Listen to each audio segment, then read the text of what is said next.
insight trumps every trick.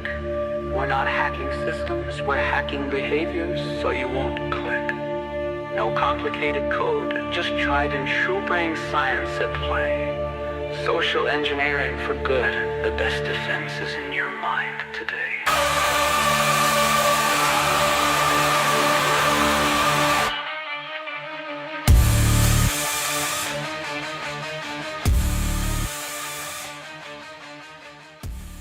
Welcome to Phishing for Answers.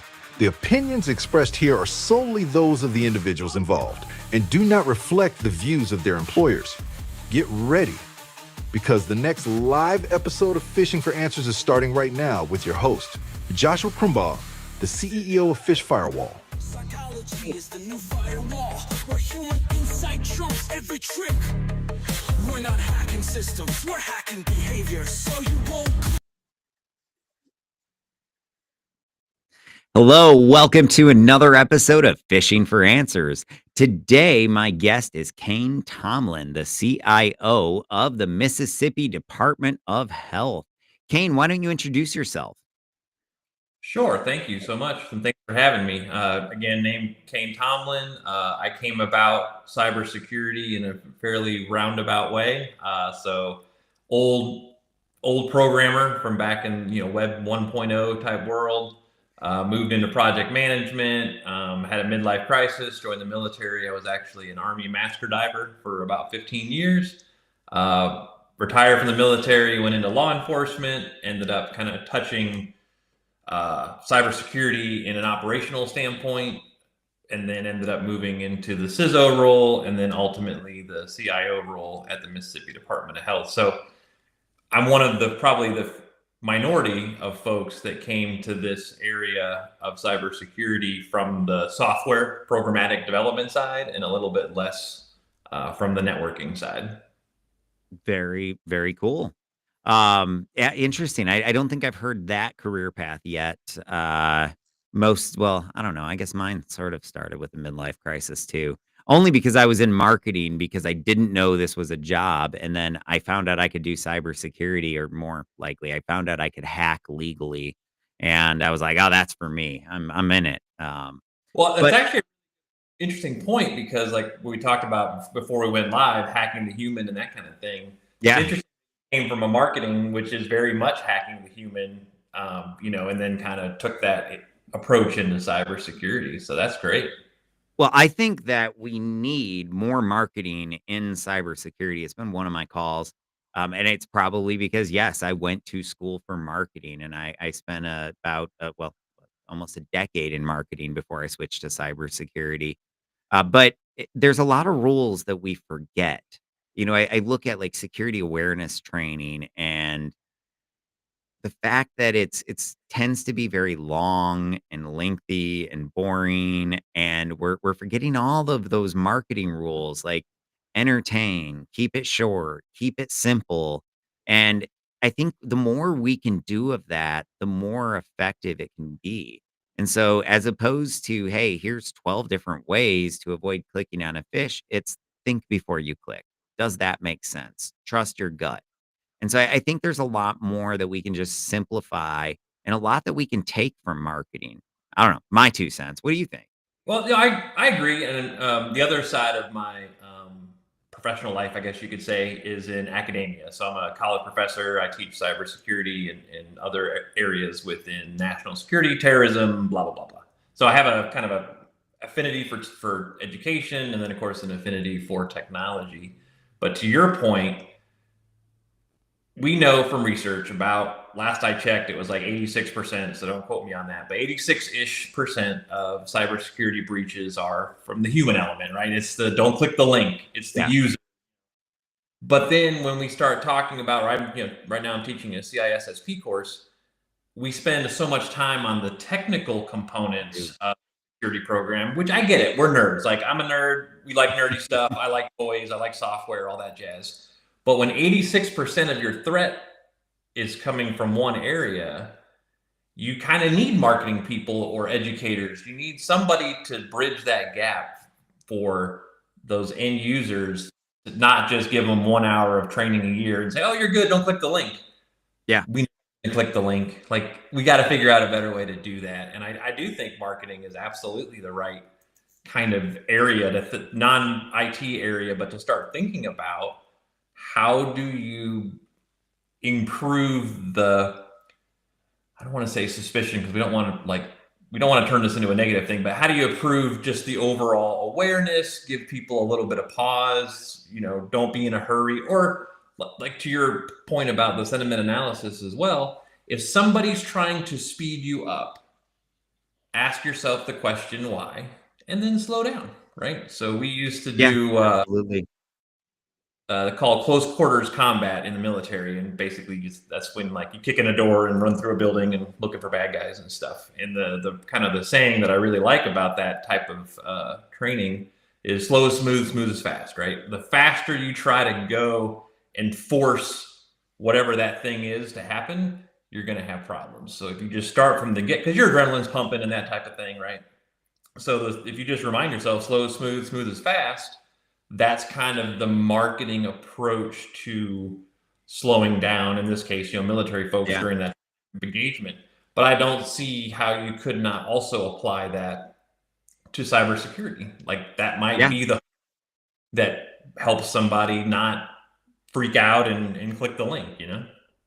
I see it as social engineering for good, but the reality is we like to think we're special and we're inventing new things in cybersecurity, but it's really just behavioral science. It's psychology. It's something that we've been studying forever. How do people learn? How do we motivate people to change? How do we impact behavior? Those are questions that have been being asked for millennia. And so there's a lot of research on it that we can bring into it.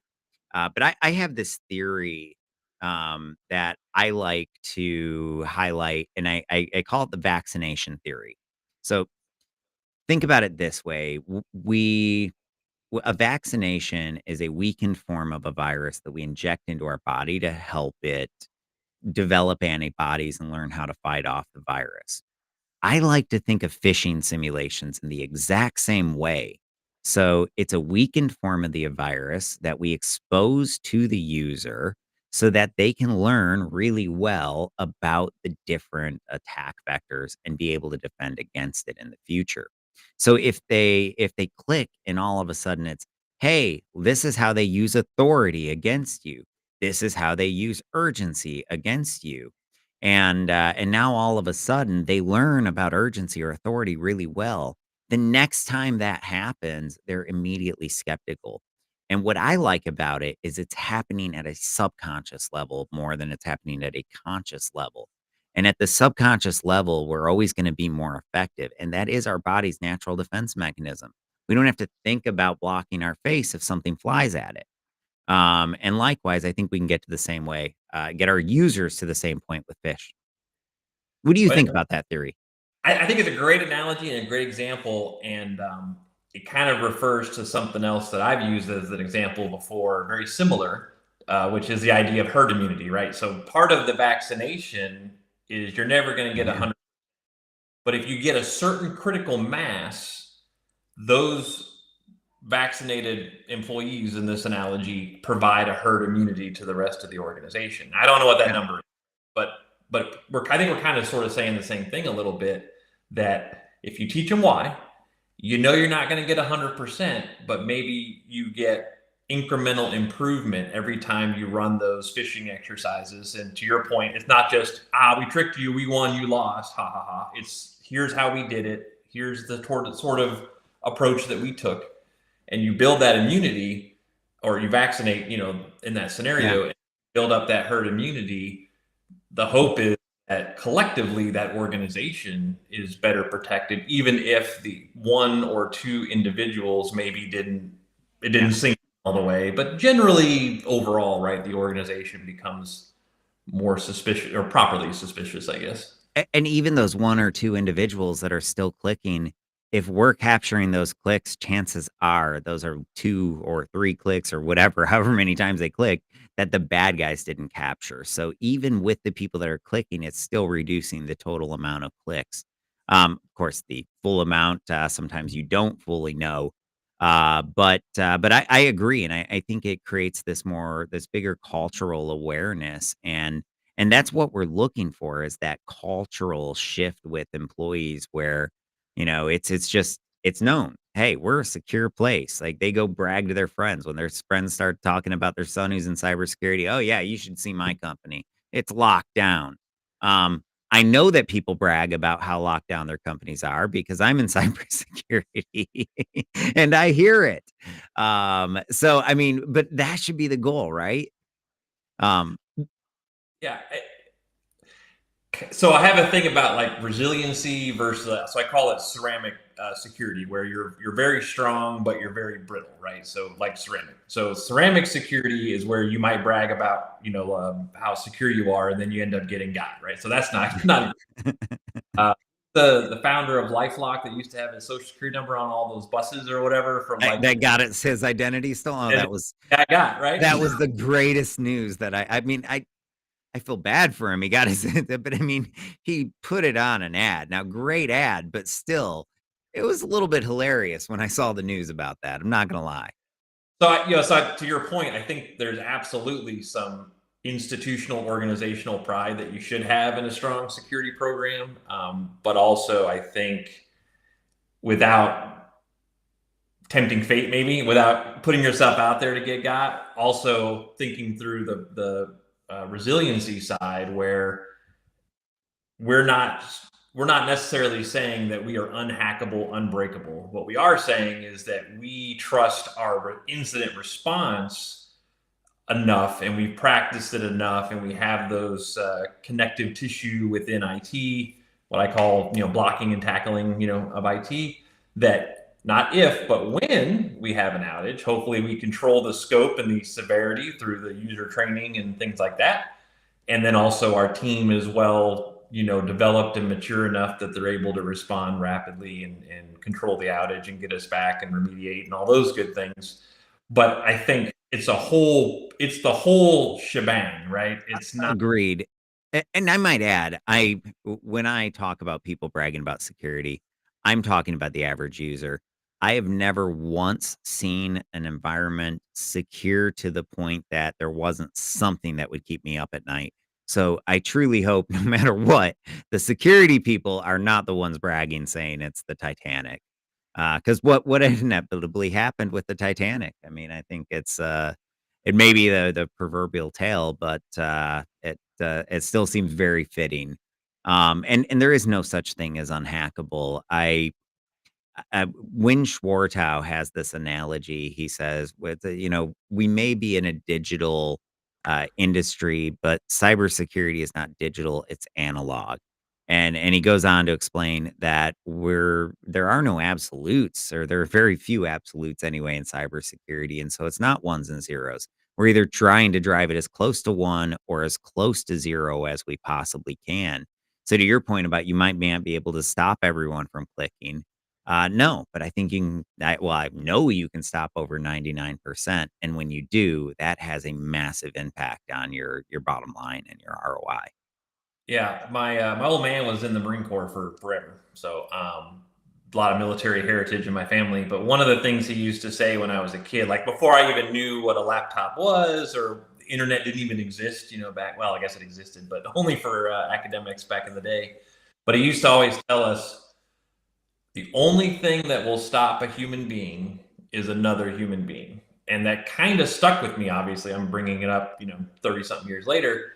But to your point about cybersecurity, we have all of these technical tools and support and implementation and frameworks and all that kind of stuff. But at the end of the day, it's still a human trying to guard some secrets and a human trying to break in and get those secrets, right? And the only thing that's going to ultimately stop that malicious actor is some sort of human intervention, and Yeah.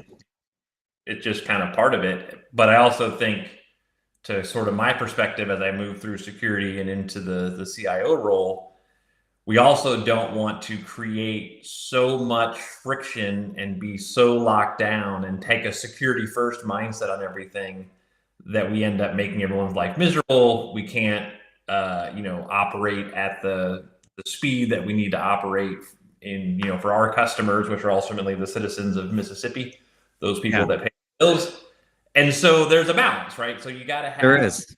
sort of program. I like the CI/CD concept, continuous integration, continuous development. For those of you listening that are not software nerds, where we got something, we got to start, we get compliant because we have to, but you never settle for good enough, and you always try to go back to the well and say, okay, what's the most annoying thing about our security program right now? It's whatever, MFA. Okay, can we do MFA better? Does it have to be the way it is? And you deal with those little pieces while always trying to keep that security posture goal Yeah. in. Well, oh, go ahead. I was just gonna say I really that's part of the reason that I like passkeys, or I think it's a great example of how we can make it easier on our users while increasing the security.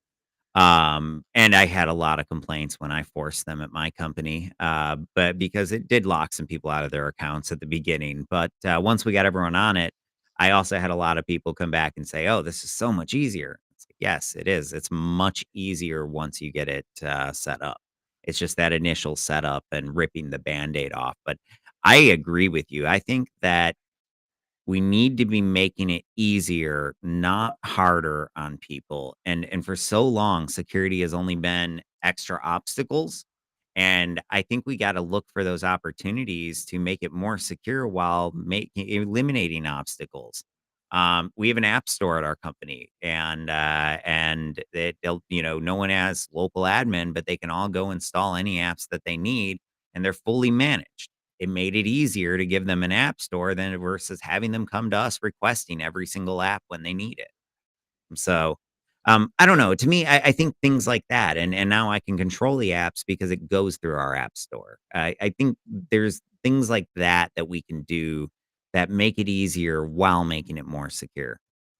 I don't know if I can come Yes. up with any other examples though.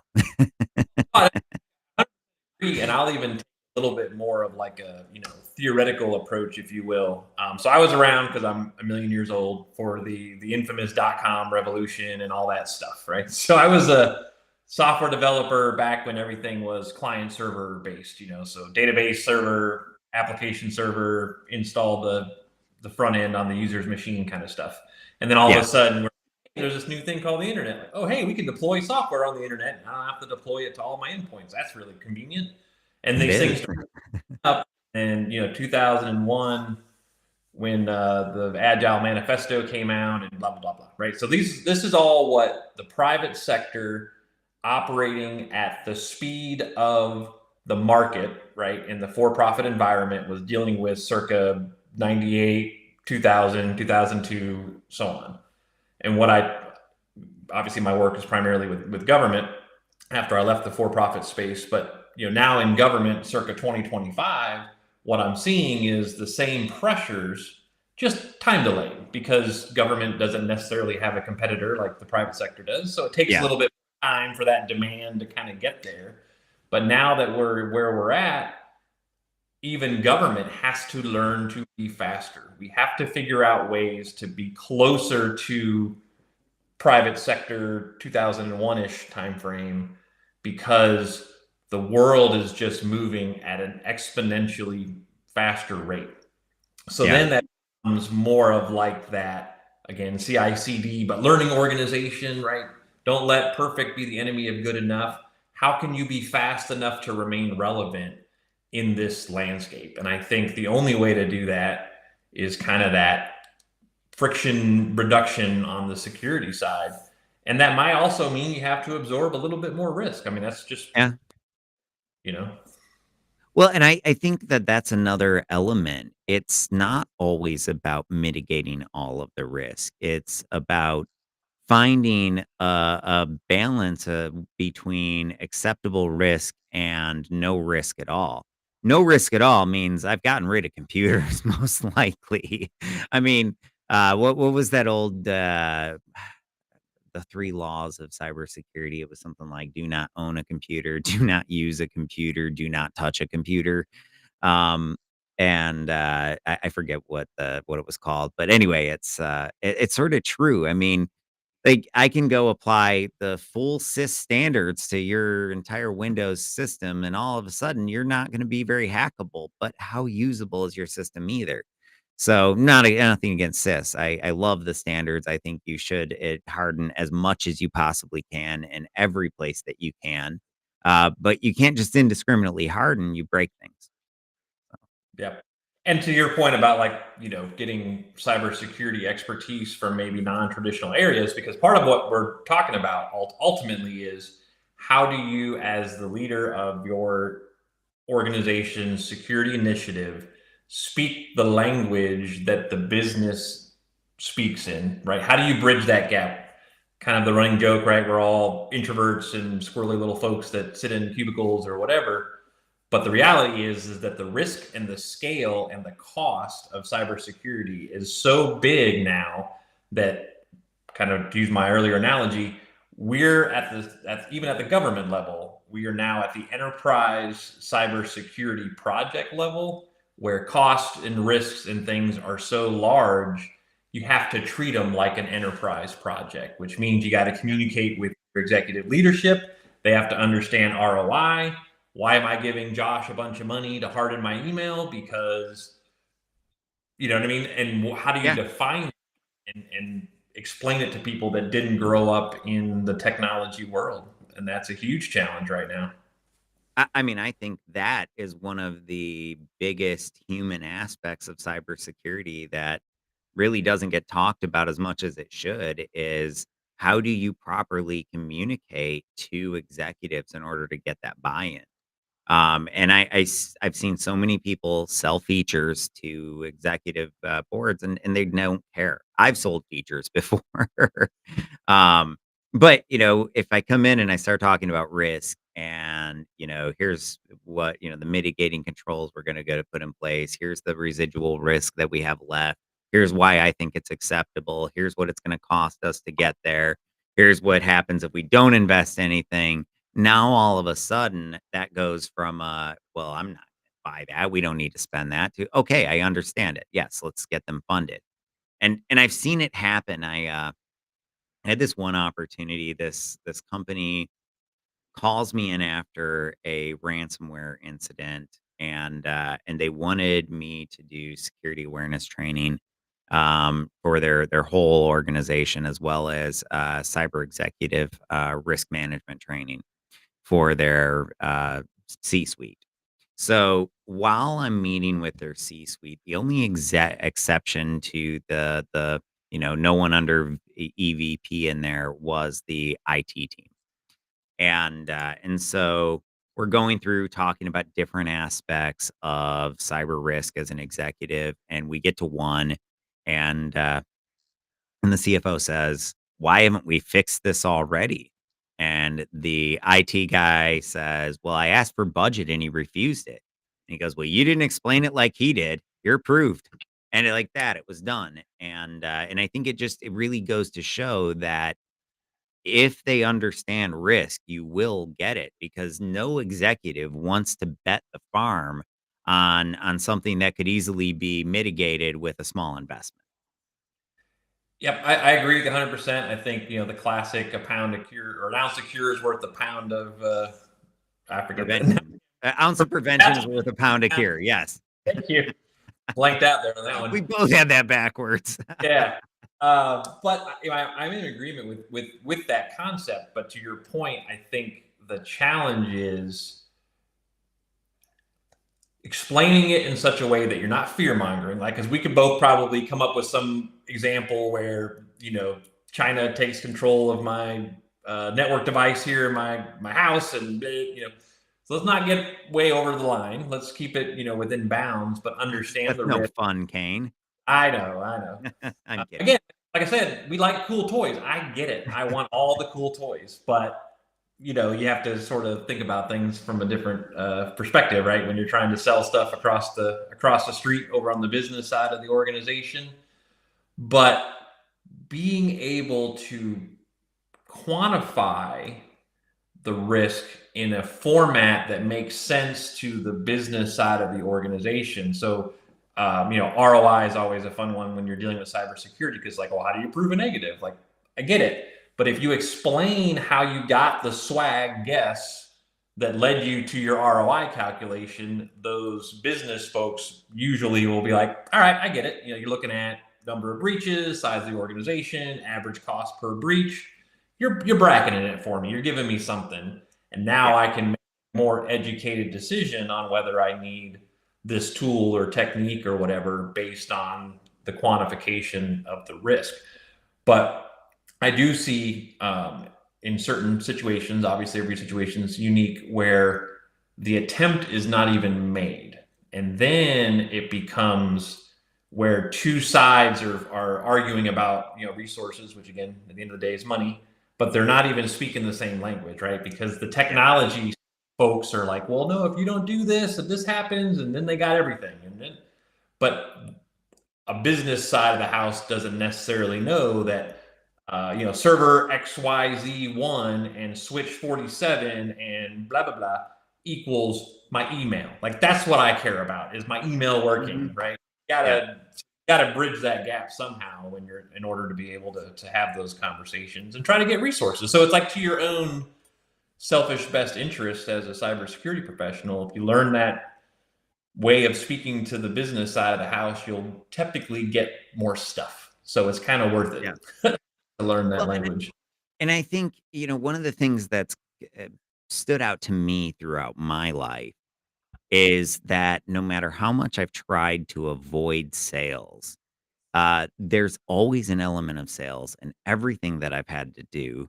And I realized the older I've gotten that I just need to embrace it and accept that sales is a part of most professional careers. And you don't actually have to be a salesperson, though. What do people do when they're sick of being a CISO? They go become a field CISO, salesperson.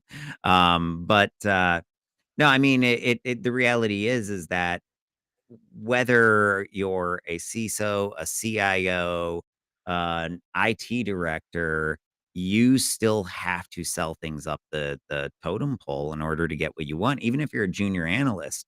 So maybe let's say you're that junior analyst running, managing that tool, and that this tool will make your job 10,000 times easier.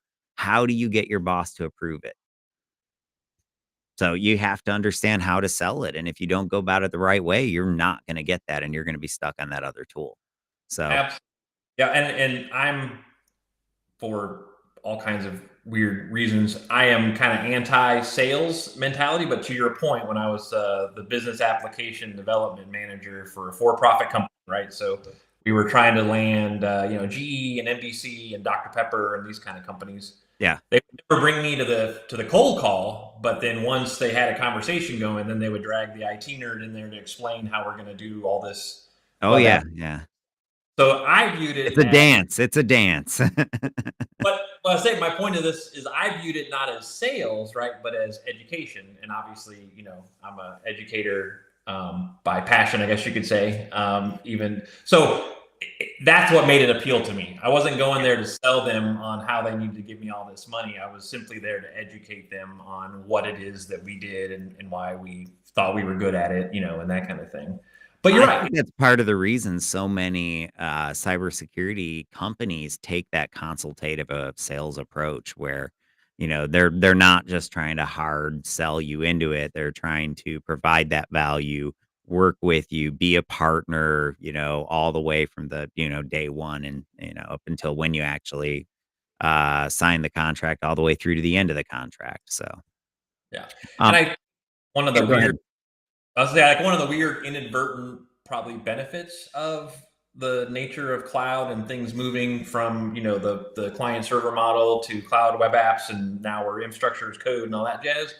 Point of this is, now I agree with you that I think the vendors that are successful and the ones that are growing are the ones that are looking at all of this as a partnership relationship, Yes. as opposed to the ones that are looking to get in and get a contract, get that money, and then move on. I won't mention the vendor, but I've heard more than one anecdotal story that will I've got a couple vendors in mind, certainly myself. Early on in cloud. This is why we don't mention vendors on this show. I neither confirm nor deny that early on in cloud days, that there were one or multiple vendors that were known to store your data in a format that was unrecoverable, unreadable, and that's an example of like, well, we've got your money, we've got your contract, we've locked you in, you can't leave our ecosystem because you won't get your data back, right? That's a very adversarial kind of mentality. And, based on my anecdotal evidence, those kinds of vendors were not successful in the long run. The ones that were successful in the long run have been the ones that develop that partnership and look at this as we have to grow together, we have to do this together, we have to figure it out together. And at the end of the day, if you have a different need and I can't support your need, here's your stuff back. Go plug it in over to this, competitor of mine, and it's all going to be okay. Yeah, and I'll add I haven't been through, because I wasn't really in incident response. I was really more the incident than the response to the incident, if that makes any sense.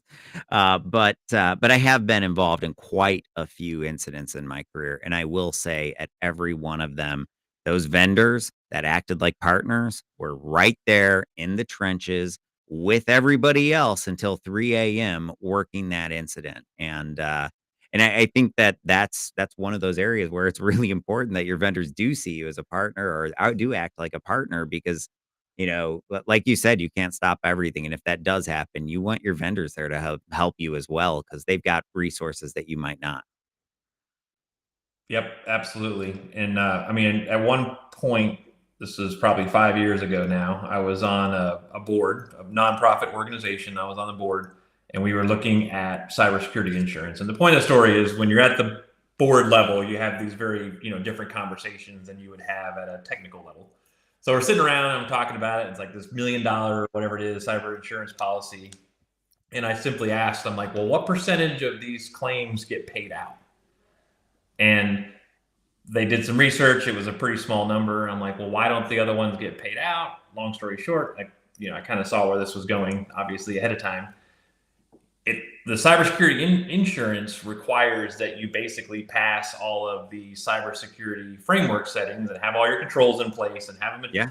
So my point is like, why are we buying this insurance when we don't have this? Like, they're never going to pay out. You don't have the technical maturity that you need to meet the requirements of this insurance program. So you're better off spending your money improving your security posture, and maybe we do cybersecurity insurance next year. But the people that are, my point is like, the people that are non-technical, they look at it like cyber insurance. I buy this thing, man, I just transferred all my risk onto this other organization, just like you do for car insurance. Life's great. But it's not quite. Say they do pay out. So say they do pay out. Now you're to the end of an incident. Your insurance company just paid out. They're probably going to cancel your policy as a result of that, because almost never do they pay out and not cancel your policy. So now you're once again without insurance. And 40 days later, that same ransomware group is coming right back in. Are you going to be able to lock it down enough in that 40 days? The parents the hospital that my parents go to, they had 3 ransomware attacks, all back to back to back, because they didn't learn their lesson from the first one, and then they didn't learn their lesson from the second one. But hey, I'm happy to announce they did learn their lesson from the third one. But you're in a really bad situation there, because now you're without insurance, and it's gonna happen again too. And you also don't have that money that you just invested in, or that you could have invested into your program. Yeah, which is also probably another really good best practice for everybody to think about is, like, when you have an issue, kick over the rock. Don't be afraid to kick over the rock and dive as deep as you need to from a remediation standpoint to understand the root cause and get it fixed. So like stealing some more stuff from the software world, we had this concept called fail fast, right? So Google's pretty famous about it. Build stuff and something's going to hit and a bunch of stuff's not. But as long as you don't invest too much money in the other stuff, you're failing fast and you're doing good. I will say, from a cybersecurity standpoint, to crib that concept a little bit, fail forward. Like when you have a problem, when you have an outage, use that as an opportunity to do a full deep root cause analysis and then improve your posture on the back end of that incident or that outage so that you ultimately fail forward and you get kind of a little bit of a cybersecurity win every time you have an incident, or an outage, because you're going to get the negative blowback from all that anyway. So might as well use it as an opportunity to do a little continuous improvement. I like that. Fail forward. I will shamelessly. No, I won't shamelessly steal it. I'll give you credit. But I'm going to use it constantly. There's only one developer. Everybody else is just stealing their Git, right? Yeah. And improving. At this point, well, that's a great segue. Let's talk AI for a little bit. So I am looking at the horizon, and it seems to me that we are almost to the point where we no longer need developers. We need more people like you. And what I mean by that is AI can do development at the same level as senior developers. Clearly, OpenAI agrees, or they wouldn't have a $20,000 a month subscription for their latest agent that's a developer. That's as expensive as your most expensive developers in the United States. And so it shows me that we're moving away from that. So what is the talent going to be? It's going to be figuring out what applications need built, how they need built, how to structure them, and things like that. So in my mind, so personally for Mississippi Department of Health, I think our closest use case in our world is data analytics. So we have a lot of very smart epidemiologists and people that do heavy research on public health issues and all that kind of stuff. What they are not is SQL developers with 20 something years of database experience, right?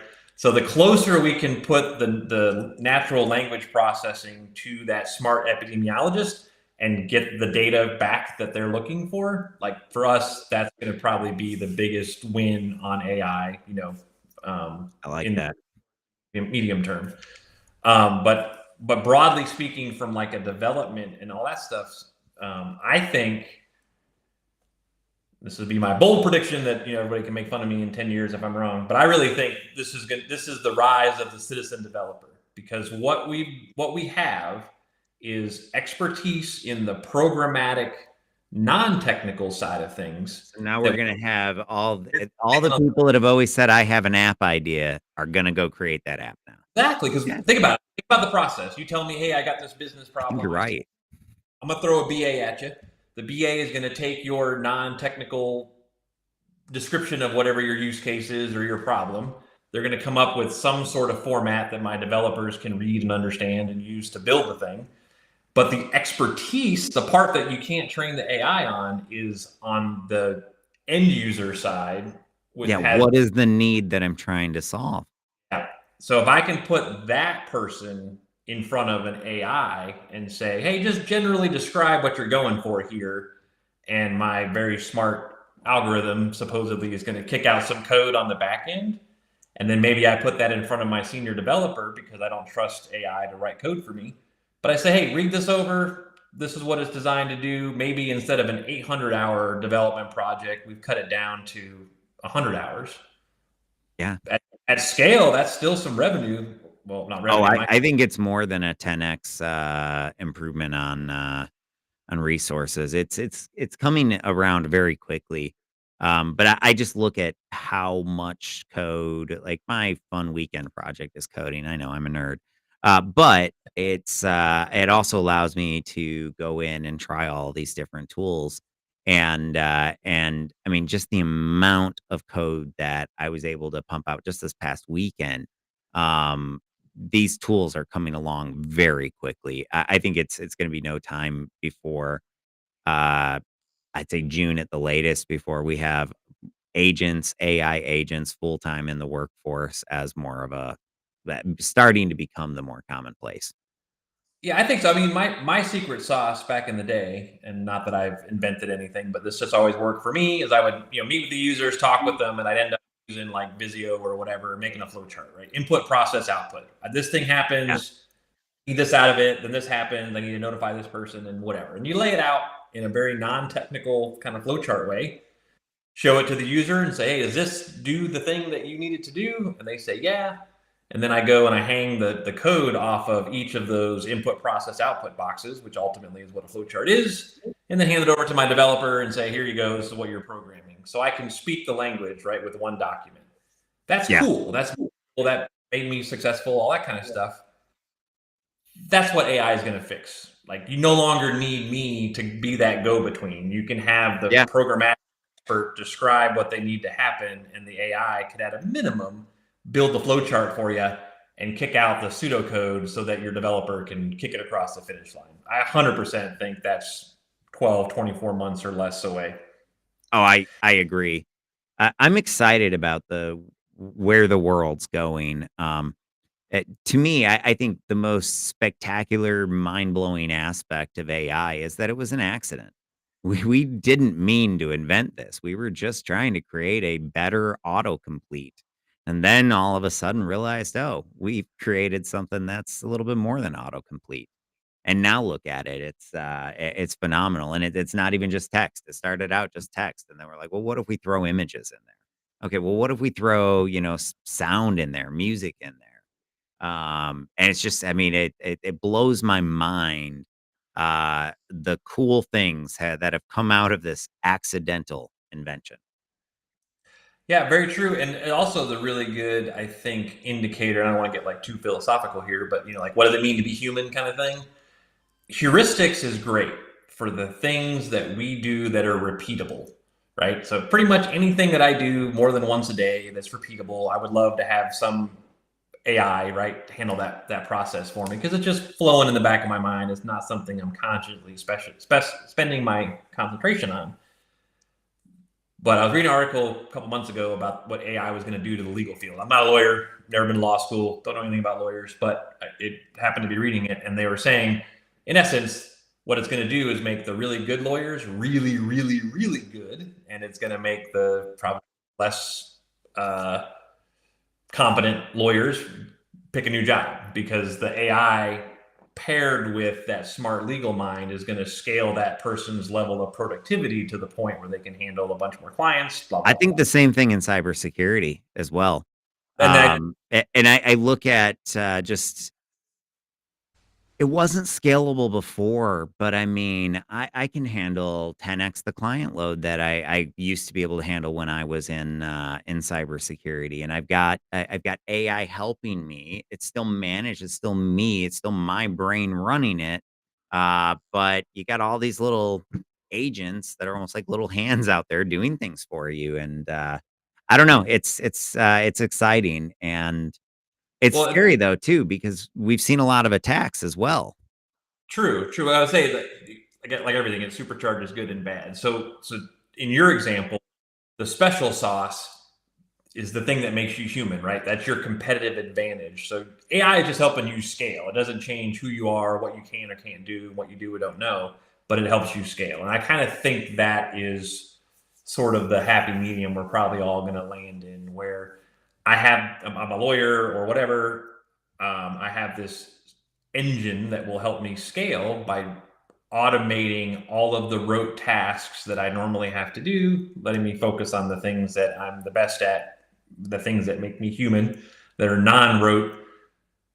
But it's a partnership. You have to think about, almost like as an organization, how are you and your team of AI bots going to tackle some of these complicated problems? Like, who's doing what part of the problem? What kind of processing or rote task can you outsource to that AI, and what kind of stuff is more important that you need to work on it?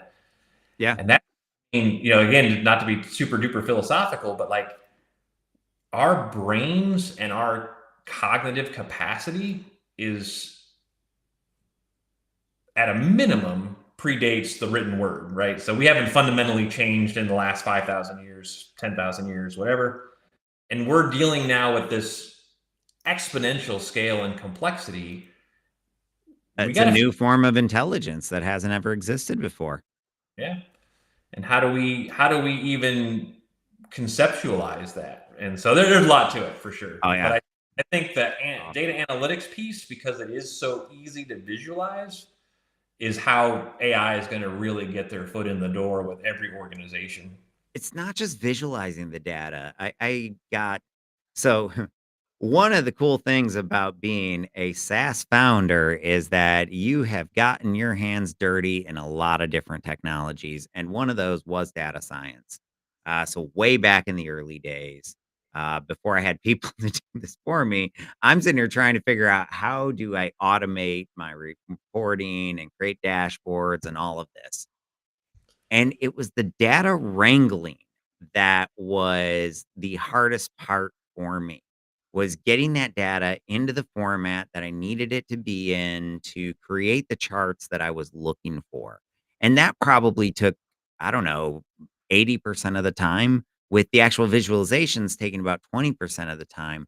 And now AI can just wrangle that data like that. And that to me is one of the really cool and just huge time savers there. Yeah, and I didn't mean necessarily visualization in like the traditional dashboardy kind of way, but I agree with you in the sense that as a human, being able to visualize the business question you need the answer to, type that in human, language very naturally, and then get a relevant answer, like that is huge. That there's a lot of technical middle people in the traditional way that kind of data science or data analytics work was being done, where you had the consumer of the data have to put in a request to some sort of producer of that data that would dive into all these different databases. Maybe they use Snowflake or data warehouse or whatever, but AI fixes all that because you're giving the power, the technical power, to the human expert that actually is the one who can visualize the question. If that makes Ab- sense. Absolutely. All right. Well, we are out of time here. Any last little bits of wisdom before we wrap up today's episode? Just because it's part of my little dog and pony show, I have to kind of kick it or finish with it. CI/CD approach to cybersecurity is definitely something that I would encourage everybody to think about. Get compliant, and then go back and look at all of those friction points. Work to reduce those friction points. Keep those things in balance. Again, I'm a software nerd, IT nerd, as well as a cybersecurity nerd. So I like all of that nifty stuff. But at the same token, we know that if we create too much friction using all these neat toys, we end up making our end users mad, which defeats the purpose in the first place. Yep, it does. And we want them to be our allies in the fight against the cyber threat, not our enemies. That And is, I think too often we inadvertently treat them that way. I don't think it's ever on purpose, but I do think we inadvertently treat them as the enemy sometimes. I think that is true as well. Yep. Absolutely. All right. Well, thank you for joining us today. For all of you joining live, we'll see you again tomorrow for another episode of Fishing for Answers. Goodbye.